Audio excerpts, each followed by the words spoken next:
tardes, estimados participantes. Bienvenido a este curso Metodología de la Investigación del Instituto de Estudios Superiores de Investigación y Posgrado en convenio con las universidades aliadas, ya sea la Universidad de Falcón o la Universidad Alonso de Ojeda.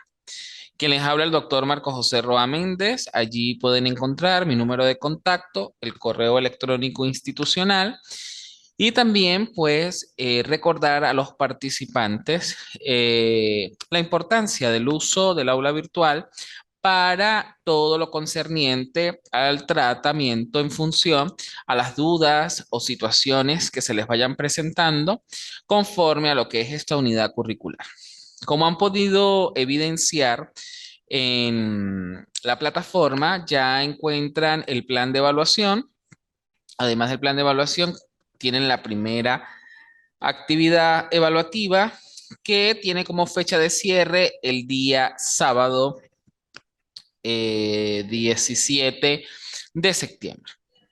Es una producción tipo ensayo donde cada uno de ustedes tienen que, desde una visión ontológica, epistemológica, axiológica, nociológica, deben decir cuál es la importancia de los procesos de investigación con la carrera que ustedes están diciendo, lo cual significa que si nosotros hablamos de la axiología, nos estamos enfocando en lo que es la ciencia encargada del estudio de los valores, muy orientada a lo que es la ética que debe tener el profesional en cuanto a la aplicación de los métodos en su desempeño laboral.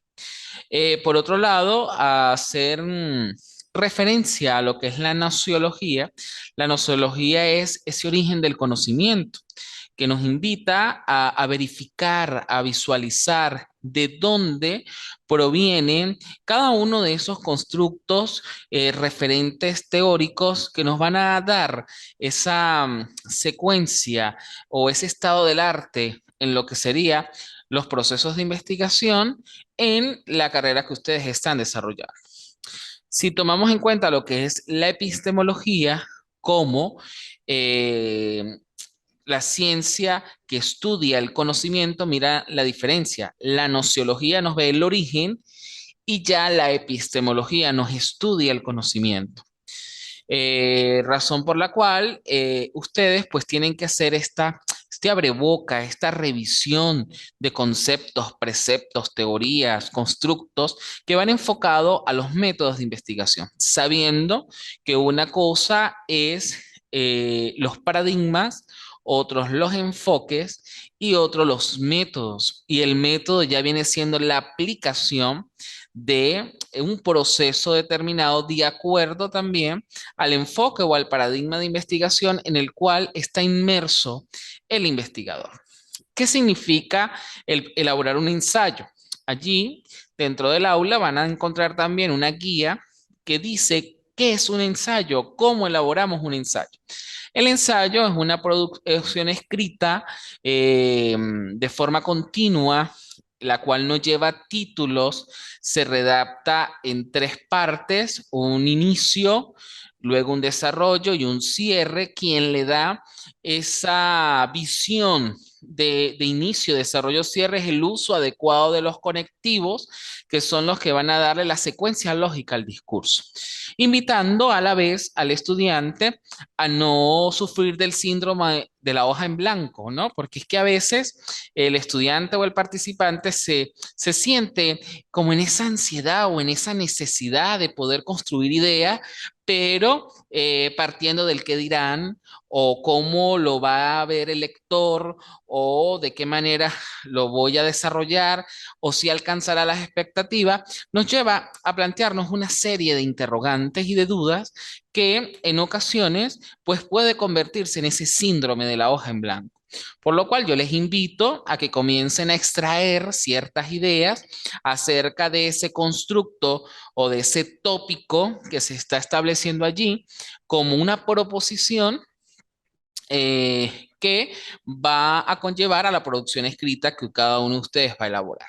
Entonces, ya teniendo claro que el ensayo, como una producción escrita continua que no lleva títulos y que el uso de los conectivos es de gran importancia, tenemos que clarificar que el mismo lo distribuimos, un primer párrafo, dos párrafos que me dé ese abreboca al tema, luego yo en los párrafos siguientes comienzo a desarrollarlo tomando en consideración citas textuales mayores a 40 palabras, menores de 40 palabras o citas parafraseadas que van a argumentar mi postura como escritor o como investigador.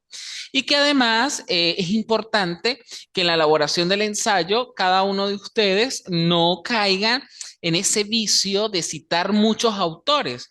A veces es recomendable tomar dos o tres autores para hacer las respectivas citas y luego es necesario o es pertinente la postura del investigador. Ya habiendo desarrollado, teniendo un esquema claro de lo que yo quiero plasmar dentro de mi ensayo, entonces en un párrafo final o dos párrafos finales yo puedo decir, entonces, con base a lo descrito, se puede concluir o a manera de reflexión, el investigador plantea o el investigador concluye o el investigador refiere y así estructuramos la producción tipo ensayo. Recuerden que la redacción, en este caso, como es un producto generativo que parte de la cientificidad y estamos haciendo lo que es la metodología de la investigación, eh, tiene que ser la redacción en tercera persona. ¿Qué significa?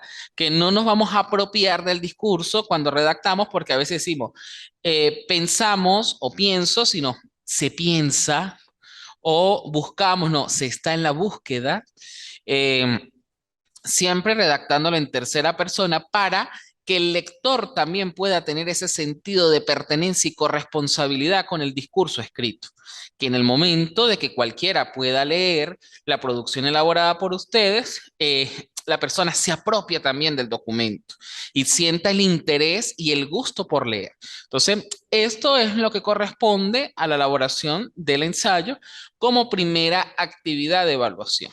Es importante seguir las normas, porque ya sea que yo, como estudiante de derecho o como estudiante de contaduría o de otra área o de otra carrera, eh, allí está muy explícito cómo debemos entregar la actividad.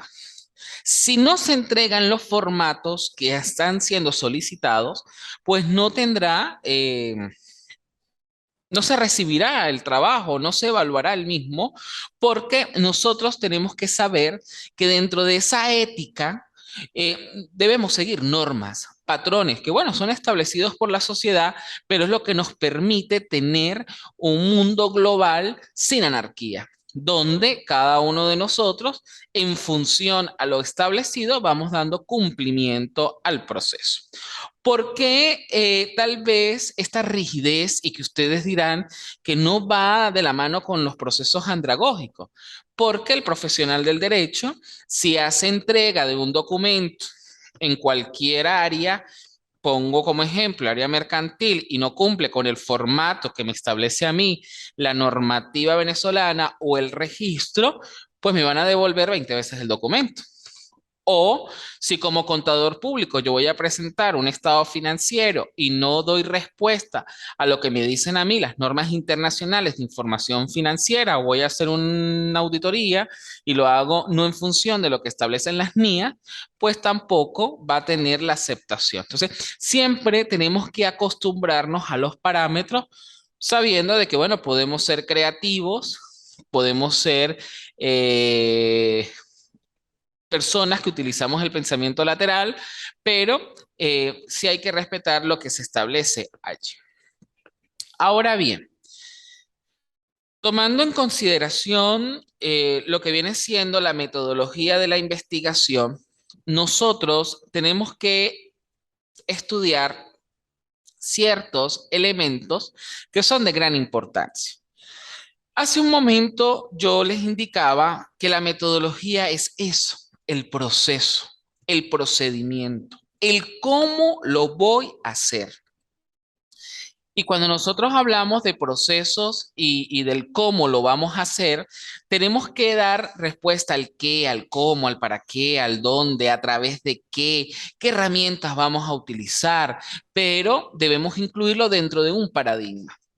Y un paradigma es un evento que ocurre en un momento determinado y que nos va a regir los procesos de investigación, que no cambia, pero esos paradigmas nos permiten a nosotros ver cuándo es un paradigma positivista o cuándo es un paradigma naturalista.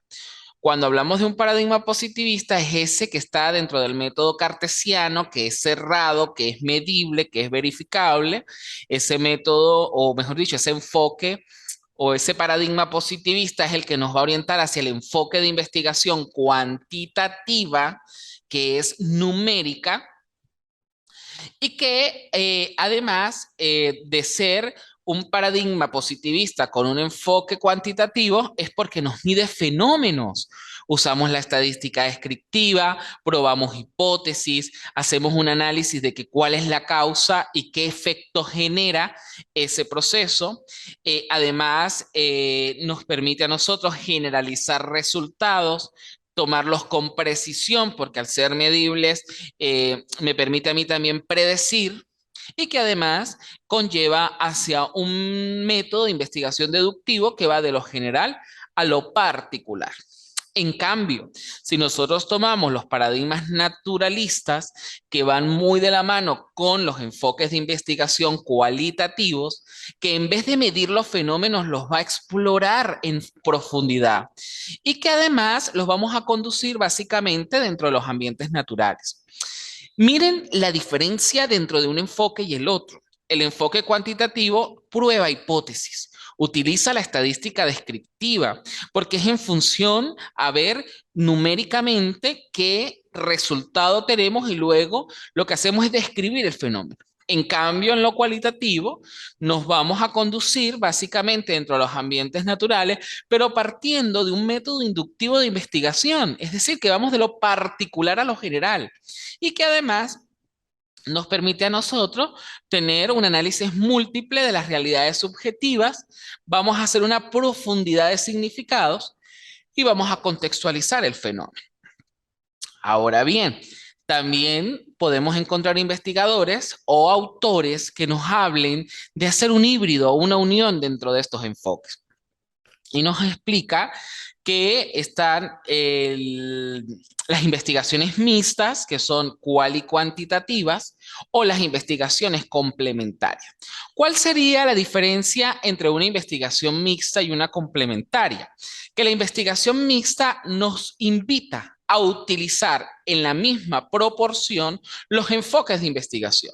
Es decir, que si yo tengo una investigación mixta cualitativa, yo debo tener la misma cantidad de métodos cuantitativos que de métodos cualitativos. Y las técnicas e instrumentos de recolección de la información también deben ser proporcionales. Es decir, que si yo estoy aplicando el enfoque mixto, debo tener una entrevista, pero también debo tener un cuestionario en una escala cerrada para poder entonces que contrastar la información y poder obtener los hallazgos que esperamos. En cambio, un enfoque de investigación complementaria es aquella en la cual el investigador se casa con un enfoque, pero lo complementa con una técnica de investigación del enfoque que lo quiera complementar. Es decir, yo puedo tener una investigación cuantitativa, pero es complementaria con una técnica e instrumento de investigación cualitativa. Entonces, de esta forma podemos nosotros diferenciar cuáles son los enfoques de investigación en correspondencia a los paradigmas que como investigador yo voy a utilizar. Pero ¿quién me define a mí el paradigma o ese enfoque? El objeto de estudio. Y el objeto de estudio va a partir de esa curiosidad, de esa necesidad de hacer una investigación, de mi experiencia propia, puede ser un tema de tendencia y que como sujeto tengo la necesidad de poder colocarlo dentro de un paradigma y un enfoque para empezar a hacer mi estado del arte y comenzar a escribir. Entonces, ya teniendo claro los enfoques, nosotros podemos clasificar la investigación. Y la investigación la podemos clasificar de acuerdo a su propósito, de acuerdo a la secuencia temporal, de acuerdo a los tipos de inferencia, al nivel de profundidad. También podemos decirlo de acuerdo al grado de manipulación de variables. Podríamos clasificarla en función a los medios que podamos utilizar para obtener los datos. Y por otro lado, podemos también clasificar los tipos de investigación de acuerdo al tiempo en que se efectúa. ¿Qué significa? Que cuando nosotros decimos que tenemos una investigación y la clasificamos de acuerdo a su propósito, podemos decir que esta investigación puede ser teórica o aplicada. ¿Cuándo una investigación es aplicada? Cuando la generamos o la utilizamos para establecer conocimientos sin importar su aplicación práctica. Por lo general, los estudios en el área del derecho se inclinan mucho a investigaciones teóricas, investigaciones documentales, investigaciones dogmáticas, investigaciones que parten de la hermenéutica interpretativa, donde se tiene un tema, ese tema está inmerso dentro de un diseño de investigación, pero además ese diseño que es bibliográfico me va a conllevar a dar respuesta a esa premisa que tengo como investigador. Por eso es que por lo general las investigaciones en el área del derecho se habla de que son investigaciones ius positivistas. Es decir, que hacen una revisión al objeto de estudio, que es netamente jurídico, y luego lo que hacemos es un contraste de ideas entre las posturas del investigador, las jurisprudencias que puedan estar establecidas y el marco jurídico para poder contrastar y tomar en consideración esa hermenéutica. ¿Qué es la hermenéutica? La interpretación.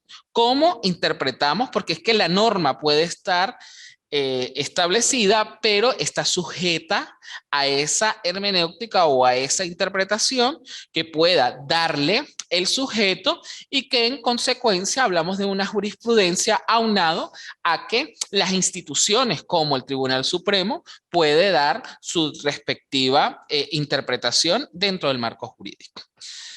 Pero también las investigaciones pueden ser aplicadas, que las dividimos en investigaciones tecnológicas o científicas, y es donde nosotros buscamos estrategias que podamos emplear en ese abordaje de un problema específico. Pero yo les comentaba hace un momento que podemos tener investigaciones de acuerdo a su secuencia temporal, en investigaciones longitudinales o en investigaciones transversales. La longitudinal es ese evento o ese individuo o ese grupo de personas o ese grupo que está inmerso dentro del proceso de investigación que se hace durante un periodo claramente definido. En cambio, las investigaciones transversales no se habla de periodos, se hablan de momentos concretos. Y esos momentos concretos son los que nosotros nos van a permitir aplicar para establecer los cambios que deben ocurrir dentro de ese fenómeno. Pero así como hablamos de la secuencia temporal, podemos hablar de investigaciones que se clasifican de acuerdo en el tiempo en que se van a efectuar, siendo diacrónicas o sincrónicas. ¿Cuándo una investigación es diacrónica? Bueno, cuando el fenómeno de estudio se da en un periodo largo de tiempo. Pero es sincrónica cuando ese periodo de tiempo es corto. Ahora bien, esta parte es muy importante y sobre todo les va a servir para la construcción del ensayo. Las investigaciones las podemos clasificar de acuerdo al tipo de inferencia. ¿Y cuando nosotros establecemos esa inferencia? Cuando tenemos una serie de métodos que son aplicables en el proceso de investigación. Un método inductivo que va de lo particular a lo general, es decir, de lo micro a lo macro. Una investigación deductiva que va de lo general a lo particular, que va de lo macro a lo micro y por lo general es aplicable en las investigaciones cuantitativas. Una que es partiendo de lo hipotético deductivo, que es extraer conclusiones válidas particulares a partir de una premisa o hipótesis general. Por ejemplo, nosotros podemos decir que mi hipótesis es que el uso de las tecnologías de la información y comunicación favorece el aprendizaje de todos los estudiantes del IESIP. Esa es mi premisa. Pero cuando nosotros aplicamos la deducción y establecemos conclusiones, podemos empezar a generar conclusiones particulares. Una, que no son todos, sino que el 90% se ve beneficiado por el uso de la tecnoformación. Pero puede haber otra premisa que un 3% no tiene acceso a las TIC. Entonces, esto es lo que me permite a mí como investigador comenzar a establecer hipótesis deductivas. Ahora, si nosotros lo vemos desde un método analítico, vamos a dar respuesta a la lógica y a esa argumentación directa. Es decir, que a través del análisis nosotros podemos dar respuesta a las 5W, es decir, al qué, al cómo, al para qué, al cuándo y al dónde. Porque estamos siendo explícitos en el proceso de investigación, que es muy diferente al método sintético, que nos va a dejar reconstruir un suceso de forma resumida. Es extraer las ideas principales, las ideas secundarias para poder aplicar la síntesis. Y el estadístico, que se va muy de la mano con las investigaciones también descriptivas, que permite comprobar las hipótesis a través de las técnicas e instrumentos de recolección de la información y nos permite a nosotros partir de esa causalidad de un determinado fenómeno. Y por último, que sería la etnografía, que la vamos a aplicar con el objetivo de describir un espacio determinado de acuerdo a creencias, grupos sociales con características similares y que además va a corresponder a una serie de unidades de análisis que me permitan obtener los hallazgos esperados. Ahora, nosotros también podríamos decir que las investigaciones las clasificamos de acuerdo a los medios para obtener los datos o la información. Puede ser una investigación documental, que lo que hacemos es la revisión de fuentes primarias, textos, libros, investigaciones previas, autores que me hablen sobre la temática. Y tenemos entonces las fuentes documentales y las fuentes primarias y secundarias. Pero también pueden existir investigaciones de campo, es cuando acudimos al lugar de los hechos. Y las investigaciones de campo es cuando nosotros también delimitamos la investigación. Es decir, que si yo quiero hacer un estudio al comportamiento social de los privados y privadas de libertad del Centro Penitenciario de Occidente, ya yo, partiendo de ese intitulado, sé que mi investigación es de campo, porque debo acudir al lugar para poder obtener respuestas a mis premisas. Y de laboratorio, que por lo general son las investigaciones de carácter experimental, que nos permitan manipular las variables, se establecen grupos control para poder comparar los resultados en función a esos grupos para ver que el grado de aplicabilidad sea el correcto. Y por otro lado, partiendo de ese nivel de profundidad, podemos clasificar la investigación en exploratoria, descriptiva y explicativa. ¿Cuándo es exploratoria? Cuando vamos a utilizar ese objetivo de hacer una primera aproximación a un asunto desconocido. Por ejemplo, resulta que estamos haciendo cierta investigación, pero la misma no tiene casi antecedentes de investigación. Es decir, es un tema inédito y que se convierte en exploratoria porque vamos a comenzar a indagar un poco más acerca de la temática. Las investigaciones descriptivas, la misma palabra lo dice, describe las características y va del detalle a lo concreto. Y las explicativas es la que me da respuesta al porqué de las cosas. Y por lo general las investigaciones explicativas van de la mano o van en correspondencia con las investigaciones de tipo experimental o cuasi experimental. Entonces, de esta manera, hacemos un recorrido acerca de lo que son los enfoques y métodos de investigación que nos dan como ese primer acercamiento a lo que sería las producciones que vamos a desarrollar durante la carrera. Eh, Como les decía al inicio, bueno, tenemos una primera actividad de evaluación que es el ensayo. La próxima actividad evaluativa ya viene siendo como ese primer bosquejo del trabajo de investigación, así que vayan pensando en qué área o en qué tema les gustaría trabajar, dependiendo del perfil profesional en el que ustedes están inmersos. A través del aula virtual, ustedes me envían un mensaje, mire, profe, esta es mi idea, y vamos construyendo ese posible título. Y a partir de allí comienzan ustedes a plasmar esas primeras pinceladas de lo que sería su problema de investigación y comenzar a hacer una estructura arquitectónica clara sobre el proceso.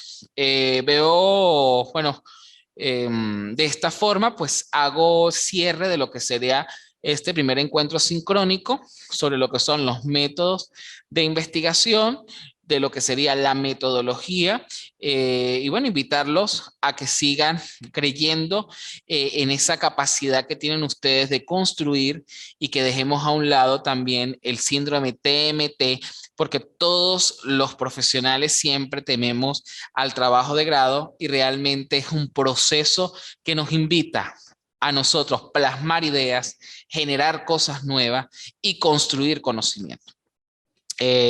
Bueno, María Ángel la veo conectada. Quisiera saber, bueno, alguna apreciación del encuentro del día de hoy.